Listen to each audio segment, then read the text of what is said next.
तो देखो आज हम लोग पढ़ेंगे संख्या प्रणाली के बारे में, नंबर सिस्टम के बारे में। और नंबर सिस्टम को पढ़ने से पहले नंबर के बारे में जानेंगे कि ये 1 क्या है, प्राकृत संख्या है कि पूर्ण संख्या है, ये 2 क्या है, ये 3 क्या है, √2 क्या है, परिमेय है या अपरिमेय है, √-1 क्या होता है, 1.33 क्या होता है, इन सब संख्याओं के बारे में हम आज पढ़ेंगे। तो सबसे पहले हम लोग पढ़ेंगे प्राकृत संख्या। अब प्राकृत संख्या क्या होता है? प्राकृत संख्या होता है जो प्रकृति में सबसे पहले यूज किया गया था। तो कोई भी नंबर गिनने के लिए, कोई भी चीज गिनने के लिए हम लोग किससे स्टार्ट करते हैं? 1 से स्टार्ट करते हैं। 1 2 3 4 5 डॉट डॉट कहां तक? अनंत तक गिनते जाते हैं। जहां तक हमारी गिनती समाप्त नहीं होगी वहां तक हम लोग गिनते जाते हैं। शुरुआत में 0 का खोज नहीं हुआ था। प्रकृति में शुरुआत में 0 का खोज नहीं हुआ था। जब 0 का खोज हो गया, तो वो क्या कहलाया? पूर्ण संख्या। वो क्या कहलाया? पूर्ण संख्या। जब 0 की खोज हो गई तो उसके बाद से वो क्या हो गया? पूर्ण संख्या हो गई। ये भी कहां तक से शुरू होता है? 0 से शुरू होता है, अनंत तक जाता है। तो पूछता है, पहला ही क्वेश्चन पूछता है कि सारे प्राकृत संख्या क्या पूर्ण संख्या होंगे? तो होंगे। सारे प्राकृत संख्या क्या होते हैं? पूर्ण संख्या होते हैं। किंतु सारे पूर्ण संख्या प्राकृत संख्या नहीं होंगे। एक क्वेश्चन तो यहीं से बन जाता है। दूसरा, अब इसमें देखो माइनस वाला नहीं है, माइनस वाले संख्याएं नहीं है, तो उसको क्या बोलते हैं? पूर्णांक बोलते हैं। पूर्णांक क्या आया? पूर्णांक में आया पूरी अंक। पूरी अंक मतलब इसमें कुछ अधूरे अंक थे, माइनस वाला अधूरा था, तो उसको जो पूरा किया, उसको जो पूरा कर दिया, उसे ही क्या बोले? पूर्णांक। ये कहां से चलता है? माइनस अनंत से लेकर प्लस अनंत तक जाता है। कहां तक जाता है? माइनस अनंत से लेके प्लस अनंत तक। अब बताओ, इसमें से कई सारे नंबर अब तुम पहचान लोगे कि ये क्या है? 1 क्या है? प्राकृत संख्या भी है, प्राकृत संख्या भी है, पूर्ण संख्या भी है, और क्या है? पूर्णांक भी है। ये तीनों बता दिए कि नहीं? 1 क्या है? प्राकृत है, पूर्ण है और पूर्णांक है। 2 क्या है? ये भी प्राकृत है, पूर्ण है और पूर्णांक है। अब 3 क्या है? ये भी है। √2 के बारे में भी नहीं जान पाओगे इससे। तो √2 को जानने के लिए अभी और आगे हम लोग पढ़ेंगे, ठीक है? इसको इंग्लिश में क्या बोलते हैं ये भी जान जाओ। इसको बोलते हैं नेचुरल नंबर। नेचर में सबसे पहले यूज किया गया था। इसको बोलते हैं नेचुरल नंबर, इसको बोलते हैं होल नंबर, इसको क्या बोलते हैं? इंटीजर। इंटीजर नंबर बोल सकते हैं, इंटीजर ही बोलते हैं नॉर्मली, ठीक है? इंटीजर पूछा जाता है तो बताओगे -∞ से +∞। अब आगे इसकी बातें करते हैं। देखो, इतना बात तो बेसिक सबको पता होना चाहिए। अब जो हम लोग पढ़ने जा रहे हैं वो मेन है। 10 से 15 मिनट में ये सारे नंबर पहचानना तुम लोग सीख जाओगे। तो देखो, पहला क्या है? अब इसी नंबर को क्या किया गया? नंबर को 2 भागों में डिवाइड किया गया। एक किया गया रियल नंबर, वास्तविक संख्या में। रियल नंबर यानी किसमें? वास्तविक संख्या में। वास्तविक संख्या मतलब क्या? जिसको हम लोग यूज करते हैं। दूसरा कौन सा? काल्पनिक संख्या, जिसे क्या बोलते हैं? Imaginary number. इमेजिनरी नंबर, इसको क्या बोलते हैं? काल्पनिक संख्या है। कट तो नहीं गया, देखना। काल्पनिक संख्या है, ठीक है? इसको क्या बोलते हैं? काल्पनिक संख्या है। कट गया क्या? कोई बात नहीं, काल्पनिक संख्या है, ठीक है? अब देखो यहाँ पर, जब काल्पनिक संख्या देख लो, ये छोटा सा टॉपिक है, इसको देख लो। काल्पनिक संख्याएं क्या होती हैं? जिसमें आई लगा रहता है, जिसमें आई लगा रहता है उसे क्या बोलते हैं? काल्पनिक संख्या है। आई मतलब इमेजिनरी, ऐसे भी याद रख सकते हो। इसीलिए इंग्लिश मीडियम वाले 100 में 100 ले आ देते हैं और तुरंत जान जाते हैं, अच्छा आई मतलब इमेजिनरी। और हिंदी वाले क्या करना पड़ता है? रखना पड़ता है काल्पनिक संख्या को। 4i। अब आई का मान क्या होता है? रूट में -1। अब देखो यहाँ रूट में -1 लिखा था, तो ये कौन सी संख्या है? काल्पनिक संख्या है। इसको क्या लिख सकते हो? आई लिख सकते हो। अगर यही रहता -2 तो इसको क्या लिखते? रूट में 2 और गुणे माइनस रूट में कर सकते हो कि नहीं? यानी इसको क्या लिख सकते हो? √2i लिख सकते हो कि नहीं लिख सकते हो? तो जहां रूट में माइनस दिख जाएगा वो तुरंत बोल दोगे कौन सी संख्या है? काल्पनिक संख्या है। जहां रूट में तुम्हें माइनस दिख जाएगा उसे बोल दोगे क्या? काल्पनिक संख्या। इसका हल थोड़ा संभव नहीं है, लेकिन हम लोग मैथमेटिशियन इतने आगे हो गए हैं कि इसको भी हल कर देते हैं। काल्पनिक संख्या का पूरा चैप्टर है ये 11th में, ठीक है? कॉम्प्लेक्स नंबर जिसे बोलते हैं, सम्मिश्र संख्याएं में आ जाता है ये। इमेजिनरी नंबर समझ में आ गया होगा। जिसके आगे आई लगा रहेगा या जिसमें रूट में माइनस में आ जाएगा उसे क्या बोलेंगे? इमेजिनरी नंबर, ठीक है? दूसरा रियल नंबर। अब क्या होता है, रियल नंबर ही हम एक्चुअल पढ़ते हैं। रियल नंबर में क्या होती है, एक तो पूर्णांक हो जाता है, पूर्णांक में क्या, पूरी अंक, जो पूरी अंक हो, ठीक है, जो दशमलव में ना हो। और दूसरा क्या हो जाता है, दशमलव संख्या है। एक हो जाता है पूर्णांक, एक हो जाता है दशमलव। अब पूर्णांक को क्या बोले थे, माइनस अनंत से लेके कहां तक, प्लस अनंत तक, प्लस अनंत तक, ठीक है, डॉट डॉट डॉट कहां तक, प्लस अनंत तक। तो इसको देखो तीन भागों में बांट दिया, पूर्णांक को किस में बांट दिया, तीन भागों में। कौन कौन से भागों में, एक हो जाता है ऋणात्मक पूर्णांक, एक हो जाता है कौन सा, ऋणात्मक पूर्णांक, और एक हो जाता है शून्य पूर्णांक, ठीक है, एक हो जाता है क्या, शून्य, और तीसरा हो जाता है धनात्मक पूर्णांक। ये कौन सा पूर्णांक हो जाता है, धनात्मक पूर्णांक। तो अब देखो ऋण वाले को बस पकड़ लो, माइनस वाले को बस पकड़ लो, उसे क्या बोल देंगे, ऋणात्मक पूर्णांक, माइनस अनंत से लेके कहां तक, ठीक है। ये हो जाएगा तुम्हारा ऋणात्मक पूर्णांक, जिसमें माइनस लगाया वो ऋणात्मक पूर्णांक हो जाएगा। शून्य पूर्णांक बस शून्य आ जाएगा, और एक से लेके अनंत तक क्या हो जाएगा, धनात्मक पूर्णांक। कभी कभी इसको शून्य को भी क्या ले लिया जाता है, धनात्मक पूर्णांक ले लिया जाता है। आगे जब पढ़ेंगे तो इसको ले लिया जाएगा। अब दशमलव संख्या देखो इसमें नहीं आया होगा, कहीं दशमलव संख्या नहीं आया होगा, तो इसमें क्या हो जाएगा, दशमलव लगा रहेगा। इसमें जो संख्याएं होंगी सब दशमलव में होंगी। तो अब देखो दशमलव को भी दो भागों में डिवाइड किया गया है, परिमेय और अपरिमेय। यहीं से हमारा चैप्टर शुरू होता है, परिमेय और अपरिमेय से। और बाकी सब तो बच्चों वाला, ठीक है, परिमेय और अपरिमेय। परिमेय को इंग्लिश में क्या बोलते हैं, रेशनल नंबर, और इसको क्या बोलते हैं, इर्रेशनल नंबर। क्या बोलते हैं, इर्रेशनल नंबर। अब देखो परिमेय क्या होता है, हमें पढ़ना किसके बारे में, परिमेय के बारे में। तो परिमेय संख्याएं क्या होती हैं, जिनको P बटे Q के रूप में देखना कटे ना, जिसमें P बाई Q के रूप में लिखा जा सकता है, जिसको P बाई Q के रूप में लिखा जा सकता है उसे क्या बोलेंगे, परिमेय संख्या है। लिखा जा सकता है उसे क्या बोलेंगे, परिमेय संख्या है। आ रहा है ना पूरा, जिसको P बाई Q के रूप में लिखा जा सकता है उसे क्या बोलेंगे, परिमेय संख्या है।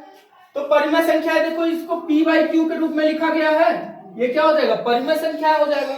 अब कोई पूछेगा भाई ये बताओ तीन परिमेय है कि अपरिमेय है, तो बताओ क्या है, तो 3/1 लिख सकते हो कि नहीं, क्या हो जाएगा, ये परिमेय हो जाएगा, P बटे Q के रूप में लिखा गया। यानी जितना पूर्णांक होता है, जितना ये पूर्णांक होता है वो सब क्या होता है, परिमेय संख्या होती है। तो क्वेश्चन आया हुआ है कि सारी पूर्णांक संख्याएं क्या परिमेय संख्या होती है, तो हाँ होती है, सही मान लो, ठीक है। लेकिन सारी परिमेय संख्याएं क्या पूर्णांक होंगी, नहीं होंगी, क्योंकि इसमें दशमलव भी आ सकता है, जैसे 3/7। इसको जब निकालोगे तो 0.4 समथिंग कुछ आएगा, तो दशमलव संख्याएं पूर्णांक नहीं होती हैं, ठीक है। तो सारी परिमेय संख्याएं पूर्णांक नहीं होंगी, लेकिन सारी पूर्णांक संख्याएं क्या होंगी, परिमेय होंगी। और भी कई सारे परिमेय को पहचानने के तरीके हैं, देखो तो थोड़ा सा मिटा रहे हैं इसको, ठीक है। अब परिमेय और अपरिमेय को ही देखना हमें, ये सब तो समझ में आ गया होगा, ये पूर्णांक समझ में आ गया होगा, इमेजिनरी नंबर समझ में आ गया होगा। अब हमें क्या देखना है, परिमेय और अपरिमेय देखना है अच्छे से। देखो परिमेय संख्याएं क्या होती हैं, परिमेय संख्याएं क्या होती हैं, जिनको, और इधर लिख लो अपरिमेय, जिनको P बाई Q के रूप में लिखा जा सकता है, ठीक है, उसे क्या बोलेंगे, परिमेय बोलेंगे। और क्या बोलते हैं, अब जब इसका भाग दोगे, मान लो ये आ गया 2/7, ठीक है, इसका जब भाग दोगे, 2/7 को जब भाग दोगे तो ये पूरी कट जाए, ये पूरी कट जाए, पूरी क्या हो जाए, कट जाए, पूरी कट जाए तो क्या होगा, तो भी परिमेय होगा। जैसे 2/8 है, मान लो यहाँ पे क्या लिखे 2/8, इसको काटोगे तो पूरा कट जाएगा कि नहीं, काटो इसको, दशमलव लगाओगे 0 आ जाएगा, 8 दूना 16, 4 0 8 5 40, यानी 0.25 आएगा कि नहीं, पूरा क्या हो गया, कट गया। तो पूरा कट जाएगा तो भी ये परिमेय संख्या होगा, 2/8 भी क्या हो जाएगा, परिमेय संख्या हो जाएगा। अब देखो कभी कभी पूरा नहीं कटेगा, कभी कभी पूरा नहीं कटेगा, पूरा पूरा ना कटे, मतलब पूरा ना कटे, किंतु अपने आप को क्या करने लगे, दोहराने लगे। पूरा ना कटे किंतु रिपीट करने लगे, अपने आप को क्या करने लगे, दोहराने लगे, अपने आप को दोहराने लगे, तो भी क्या होगा, परिमेय संख्या होगा। कैसे, इसको क्या बोलेंगे, दोहराने लगे मतलब क्या है, एक तो ये पॉइंट हो गया जिसको P बाई क्यू के रूप में लिखा जा सकता है, दूसरा क्या है, पूरी पूरी कट जाए भाग देने पर, और तीसरा क्या है, पूरा ना कटे, पूरा ना कटे किंतु अपने आप को दोहराने लगे। इसका मतलब क्या है, जैसे 3/10, 10/3 ले लो, क्या ले लो, यहां पे लो, अपरिमेय मत लो, 10/3 ले लो, तो ये देखो काटो तो कितनी बार में कटेगा, 3.3333333 आता रहेगा कि नहीं आता रहेगा, तो ये कभी कटेगा नहीं कटेगा, लेकिन अपने आप को दोहरा रहा है कि नहीं दोहरा रहा है, तो ये भी क्या हो जाएगा, परिमेय संख्या हो जाएगी। तो यानी इसको लिखते हैं कैसे, 3 पर भाग लिख देते हैं, ठीक है, तो ये भी परिमेय संख्या। इसका मतलब समझ में आया कि नहीं, पूरा ना कटे, पूरा नहीं कटेगा, लेकिन अपने आप को क्या करने लगेगा, दोहराने लगेगा, तो वो भी क्या हो जाएगा, परिमेय संख्याएं हो जाएंगी, ठीक है। अब अपरिमेय पे आते हैं। अपरिमेय संख्या सबसे आसान होता है, तुरंत पहचान लोगे, ठीक है। अपरिमेय संख्या देखो क्या होता है, जिसको P बाई क्यू के रूप में न लिखा जा सके, इसी का उल्टा P बाई क्यू के रूप में न लिखा जा सके, तो ये तो तुम्हें नहीं मिलेगा कहीं, नहीं लिखा जा सके। फिर दूसरा क्या है, जो पूरी पूरी न कटती हो, ठीक है, पूरा पूरा न कटे, इसका मेन यही है, पूरा पूरा ना कटे और अपने आप को दोहराए भी ना, और अपने आप को दोहराए भी ना, और अपने आप को क्या ना करे, दोहराए भी ना, तो क्या हो जाएगा, अपने आप को दोहराए भी ना, दोहराए भी ना, तो ये क्या हो जाएगा, अपरिमेय संख्या हो जाएगा। जैसे इसका क्या है, जैसे पाई, पाई का जब मान निकालोगे तो ये कभी भी क्या होगा, इसका मान ही नहीं आएगा, 3.14 समथिंग समथिंग आता रहेगा, ठीक है, 4 1 5 2 3 4 पैसे आता रहेगा, कभी भी अपने आप को दोहराता भी नहीं है और अंत भी नहीं होता है। 10-20 कॉपी लिख लोगे, अंत नहीं होगा इसका, काटते रहोगे। फिर तुम्हारा क्या होगा, रूट में जितनी संख्याएं होती हैं, अभी देखना इसमें लॉजिक है, रूट में जितनी संख्याएं बची रह जाती हैं उन्हें क्या बोलते हैं, अपरिमेय।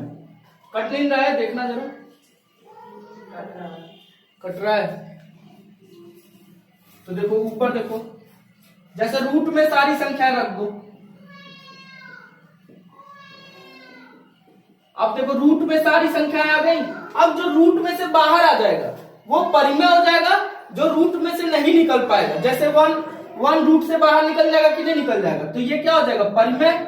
अरे 1 को क्या लिख सकते हो, 1 गुणे 1 का पेयर बन जाएगा, बाहर आ जाएगा, यानी 1 क्या हो जाएगा, परिमेय हो जाएगा। 2 क्या निकल पाएगा, नहीं निकल पाएगा, तो 2 क्या हो जाएगा, अपरिमेय। 3 बताओ निकल पाएगा रूट से, तो ये क्या हो जाएगा, अपरिमेय। 4 बताओ, 4 निकल जाएगा कि नहीं रूट से, तो 2 हो जाएगा, तो 2 क्या हो जाता है, परिमेय हो जाता है, तो यहाँ रूट 4 नहीं होगा। 5 बताओ, 5 भी नहीं निकल पाएगा। 6 भी नहीं निकल पाएगा, ठीक है, तो ऐसे करके ये क्या हो जाएगा, परिमेय हो जाएगा, जो रूट से निकल जाएगा, और जो नहीं निकल पाएगा उसे क्या बोलेंगे, अपरिमेय। 8 भी नहीं निकल पाएगा, देखो 8 में से क्या होगा, 2 रूट 2 बचेगा, तो जहां रूट में बच गया वो सब क्या हो जाएगा, परिमेय हो जाएगा, ठीक है, इतना बात ध्यान रखना। अब देखो इसमें क्या देखना है, तो अब इसको कुछ कुछ पहचान लिए कि नहीं पहचान लिए, अब सारे संख्याओं को पहचान लो। देखो एक पाई होता है, ये क्वेश्चन आया भी है यूपीएसआई में, पाई होता है 22/7 होता है, तो पाई क्या होता है, अपरिमेय होता है, और 22/7 क्या होता है, परिमेय होता है, ये बात ध्यान रखना। ये क्या होता है, 22/7 परिमेय होता है, ठीक है। इसको अप्रोक्सीमेट किया जाता है, इसको क्या किया जाता है, लगभग मान रख दिया जाता है। इसका मान क्या कर दिया जाता है, लगभग में रख दिया जाता है, ठीक है। 22/7 इसका एक्चुअल मान नहीं होता है, ये अपरिमेय है, और ये क्या है, परिमेय है, ये बात ध्यान रखना, पाई और 22/7 में। अब आ जाते हैं किस पे, भाज्य और अभाज्य पे, ठीक है, ये अच्छा टॉपिक है। अभाज्य में कई सारे अभाज्य होते हैं, सभाज्य क्या होता है, ठीक है, फिर सापेक्षित अभाज्य क्या हो जाता है, ट्विन प्राइम क्या हो जाता है, ठीक है, इसके बारे में आप देखेंगे। भाज्य और अभाज्य वही मेन है, ठीक है। इसको तो लगभग लगभग सब लोग पहचानते ही हैं। हाँ, प्राइम नंबर मतलब अभाज्य संख्या, कंपोजिट नंबर मतलब भाज्य संख्या। चलो अब देखो, इसमें अब तुम सारे नंबरों को पहचान लोगे हमें लगता है। एक बताओ क्या क्या है। एक है तुम्हारा प्राकृत संख्या है, बोल सकते हो। पूर्ण संख्या है, बोल सकते हो। ठीक है, पूर्णांक बोल सकते हो। और क्या बोलोगे, एक क्या है, एक परिमेय संख्या है, बोल सकते हो। ठीक है, एक परिमेय संख्या है। अब 2 3 सेम हो जाएगा, जो ये है वही ये भी है। √2 बताओ। √2 अपरिमेय संख्या है। √2 क्या है, अपरिमेय संख्या है। और क्या है, पूर्ण संख्या है, नहीं है। ठीक है, पूर्ण संख्या नहीं, पूर्ण संख्या मतलब 0 1 2 3 होना चाहिए। ठीक है, ऊपर और क्या कह सकते हो, पूर्णांक है तो पूर्णांक भी नहीं है, पूरा अंक होना चाहिए। ठीक है, दशमलव संख्याएं हैं ये, क्योंकि दशमलव संख्या में यही क्या होता है, अपरिमेय संख्या होता है। दशमलव को ही तो अलग अलग किए थे, परिमेय अपरिमेय। तो जितने अपरिमेय होते हैं सब क्या होते हैं, दशमलव संख्याएं होते हैं। अच्छा ये बताओ, वास्तविक संख्या है क्या ये? अरे भाई, वास्तविक के अंदर ही तो पढ़ रहे थे ये सब। तो ये सब क्या है, वास्तविक संख्या। जितनी संख्याएं होती है सब वास्तविक होती है, काल्पनिक को छोड़कर। ठीक है, ये वास्तविक संख्या है, ये भी वास्तविक संख्या है। ठीक है, वास्तविक के अंदर ही तो सब कुछ पढ़े थे हम लोग। काल्पनिक में जिसमें आई लगा रहेगा वो काल्पनिक हो जाएगा। ये काल्पनिक है। ठीक है, ये काल्पनिक है। सीधे बोल दोगे, रूट में -i आ गया तो क्या हो जाएगा, काल्पनिक संख्या है। ये न वास्तविक है न अपरिमेय है, इसको अपरिमेय मत बोल देना, ये काल्पनिक संख्या है। रूट में -1 क्या है, काल्पनिक संख्या है। ये बताओ दशमलव संख्या है, और ये कट गया है ना 1.33 के बाद से, ये तो कौन सा दशमलव संख्या, परिमेय संख्या है। या रिपीट करना है अपने आप को, तो दशमलव संख्या और परिमेय संख्या है, वास्तविक संख्या है। ठीक है, अब बताओ 2/7 क्या हो जाएगा, परिमेय संख्या हो जाएगा, दशमलव संख्या हो जाएगा, वास्तविक संख्या हो जाएगा। पाई बताओ अपरिमेय संख्या हो जाएगा, 22/7 क्या हो जाएगा, परिमेय संख्या हो जाएगा। तो ये बात याद रखना। चलो अब आते हैं भाज्य और अभाज्य पे। पहचान लिए कि नहीं सारा क्वेश्चन? भाज्य और अभाज्य पे आते हैं।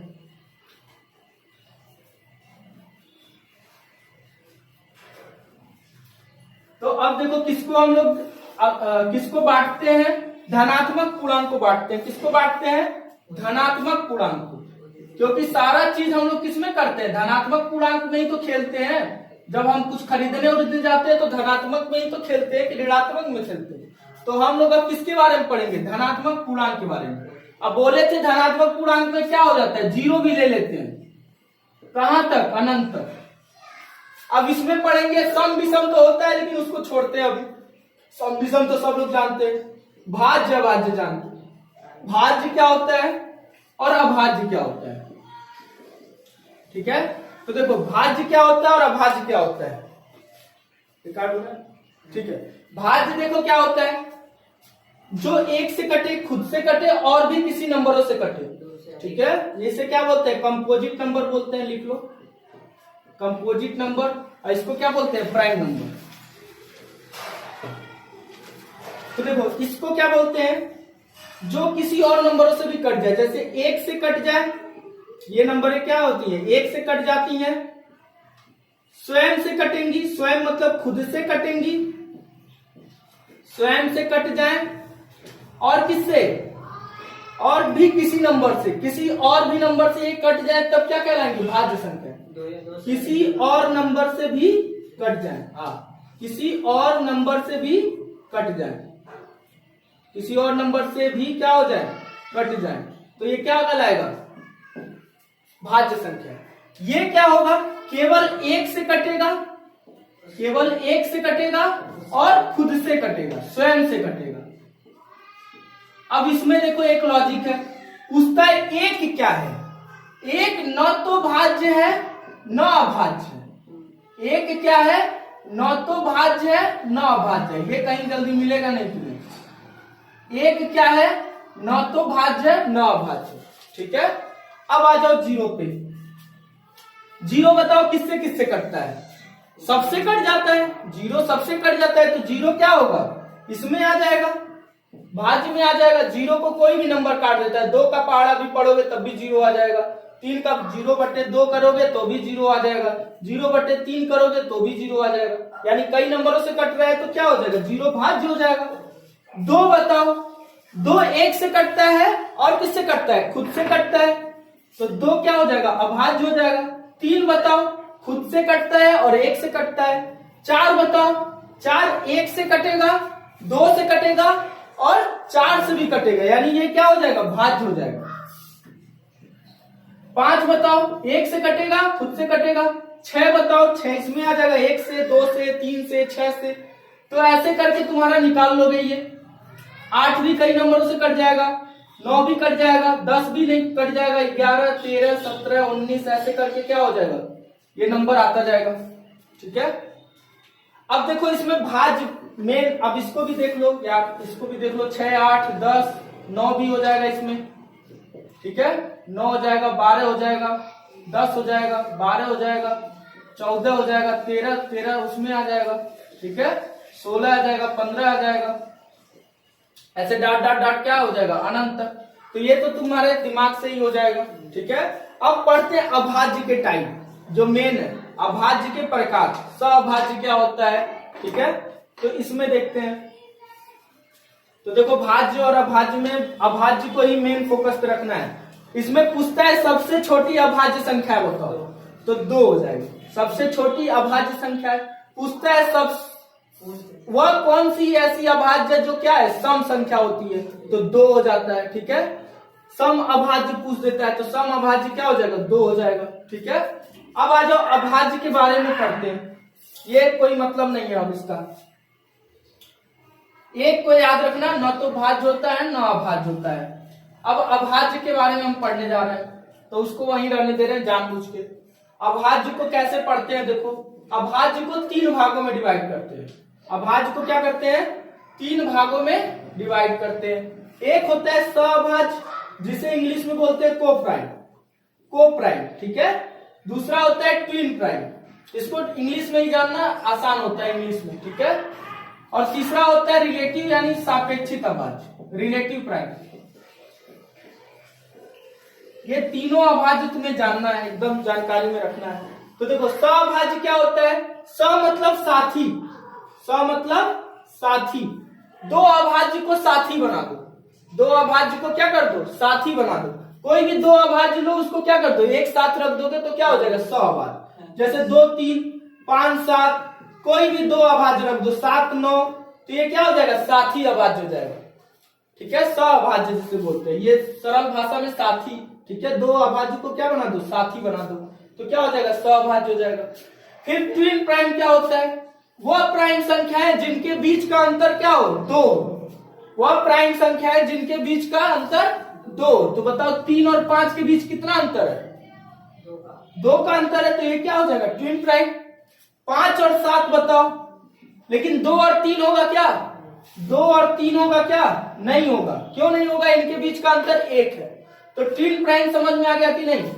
4 ऑप्शन दे देगा, पूछेगा उसमें कौन सा इसमें ट्विन प्राइम है, तो 5 7 हो जाएगा, 11 13 हो जाएगा। ठीक है, 17 19 हो जाएगा, ये सब क्या हो जाएंगे, ट्विन प्राइम हो जाएंगे। 29 31 हो जाएगा। ऐसे करके क्या कर लोगे, ट्विन प्राइम निकाल लोगे। तो याद रखना, ये ट्विन प्राइम क्या होता है, वो प्राइम नंबर जिनके बीच का अंतर 2। ट्विन मतलब जुड़वा, जानते ही हो, इसीलिए इससे याद हो जाएगा। अब सापेक्षित अभाज्य, यही सबको क्या करता है, दर्द में डालता है। देखो सापेक्षित अभाज्य क्या होता है, सापेक्षित अभाज्य क्या होता है, कोई भी 2 नंबर जो एक दूसरे के सापेक्ष में अभाज्य हो। ये बात समझो, छोड़ो लिखना। 4 और 9 बताओ, ये देखो सापेक्षित अभाज्य क्या होता है, एक दूसरे के रिलेटिव में क्या हो, अभाज्य हो। अब इन दोनों के बीच देखो 4 क्या होगा, 1 से कटेगा, और क्या होगा, सबसे सरल भाषा है, इन दोनों का एचसीएफ निकाल दो, मौसो निकाल दो। दोनों का मौसो 1 आएगा तो क्या हो जाएंगे, सापेक्षित अभाज्य। मौसो मतलब एचसीएफ। दोनों किस नंबर से कटेंगे, 1 से कटेंगे। दोनों किस नंबर से कटेंगे, 1 से। तो जब 2 भाज्य को भी क्या बोला जा सकता है, सापेक्षित अभाज्य। इसमें नहीं ऐसा कुछ रख रहे थे, यहाँ 2 अभाज्य को ही एक साथ रखा जा रहा था, यहाँ भी 2 अभाज्य को ही एक साथ रखा जा रहा था। लेकिन यहाँ पर क्या एक भाज्य और एक अभाज्य भी आ सकता है, एक भाज्य और एक अभाज्य भी आ सकता है, एक भाज्य है और एक क्या है अभाज्य है, लेकिन ये दोनों एक दूसरे के लिए क्या है अभाज्य है। इन दोनों के बीच का क्या मौसम होगा एक होगा, ठीक है। और ये सारे ये सभी के सभी सापेक्षित अभाज्य होते हैं, ये सभी सापेक्षित अभाज्य होते हैं, लेकिन सापेक्षित अभाज्य सअभाज्य नहीं हो सकता है, ठीक है। जैसे 4,9 हो गया, ऐसे ही 9,16 ले लो, ये भी क्या हो जाएगा सापेक्षित अभाज्य हो जाएगा, क्योंकि इन दोनों के बीच का मौसम कितना है एक है। दोनों किस नंबर से जाएंगे बस एक से जाएंगे और किसी नंबर से नहीं कटेंगे। बात समझ में आ गया सापेक्षित अभाज्य का। सीधे सीधी बात कि दोनों का मौसम कितना होना चाहिए एक होना चाहिए, दोनों का मौसम मतलब दोनों का एचसीएफ एक होना चाहिए, दोनों किसी एक नंबर से ही कटने चाहिए, जैसे एक से ही कटने चाहिए, तो ये क्या हो जाएगा सापेक्षित अभाज्य। इसी पे जोड़ देना है, यही मेन है, ठीक है। यही पूछ देगा तो सब लोग हवा में आ जाएंगे। सअभाज्य तो सब लोग जानते हैं, दो अभाज्य को एक साथ रख दो, 3 प्राइम, दो अभाज्य के बीच में जिनके बीच का अंतर 2 होता है उसे 3 प्राइम। सापेक्षित अभाज्य दोनों दो ऐसे संख्याएं जिनके बीच का मौसम कितना हो एक हो, दोनों केवल किससे कटते हो एक से कटते हो, दोनों किससे कटते हो केवल एक से, मतलब कि कॉमन नंबर क्या होना चाहिए एक होना चाहिए, ठीक है। दोनों सम संख्या भाज्य संख्या भी आ सकता है, हाँ भाज्य भी आ सकता है दोनों, हाँ दोनों, ठीक है। दोनों भाज्य भी आ सकता है, दोनों अभाज्य भी आ सकता है, कुछ भी आ सकता है, लेकिन दोनों का एचसीएफ जब निकालोगे तो कितना आना चाहिए एक आना चाहिए, दोनों का एचसीएफ कितना आना चाहिए एक आना चाहिए, तब ये क्या हो जाएगा सापेक्षित अभाज्य। यही मेन है, ठीक है। इसी को समझ गया तो अभाज्य सारा समझ गया, ठीक है। अब देखो यूनिट डिजिट तो अगले वीडियो में बनाएंगे, लेकिन इसमें क्या है कि इसको कंप्लीट कर देते हैं सम विषम पढ़ा के थोड़ा सा,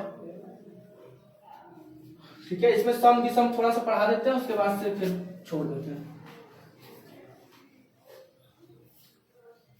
देखो सम और विषम को एकदम आसानी से कैसे पता करोगे, एकदम आसानी से, ठीक है।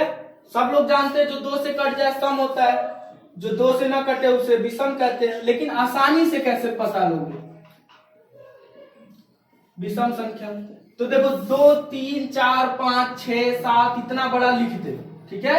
क्या करो लास्ट वाले को पकड़ो और 2 से भाग दो। अगर 2 से पूर्णतः विभाजित हो जा रहा है तो सम, 2 से पूर्णतः विभाजित नहीं हो रहा है तो विषम। जैसे मान लो ये 4 ले लेते, तो लास्ट वाले नंबर को बस क्या करना है भाग करना है, 4 को 2 से भाग दो, कितना हो जाएगा 2 हो जाएगा। ये पूर्णतः विभाजित हो जा रहा है कि नहीं, पूर्णतः विभाजित हो जा रहा है तो ये क्या हो जाएगा सम संख्या हो जाएगा। लेकिन अगर यही 7 रहता, 4 के आगे इसी को क्या बना देते 7 बना देते, तो 2 से भाग दोगे तो दशमलव में आएगा कि नहीं मान, पूर्णतः नहीं विभाजित होगा, तो इसे क्या बोल देंगे विषम बोल देंगे। तो ये भी लोग कहते हैं जिसके लास्ट में 0 हो 2 हो 4 हो 6 हो 8 हो उसके क्या बोलेंगे सम संख्या। जिसके लास्ट में 1 3 5 7 9 हो उसको भी क्या बोलेंगे सम संख्या, विषम संख्या। समझ गया सम और विषम।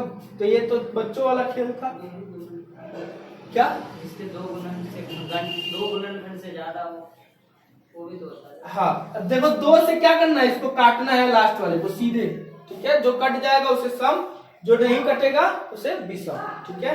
आज के लिए इतना ही रहने देते हैं, अब दूसरे वीडियो में यूनिट डिजिट पढ़ाएंगे, ठीक है।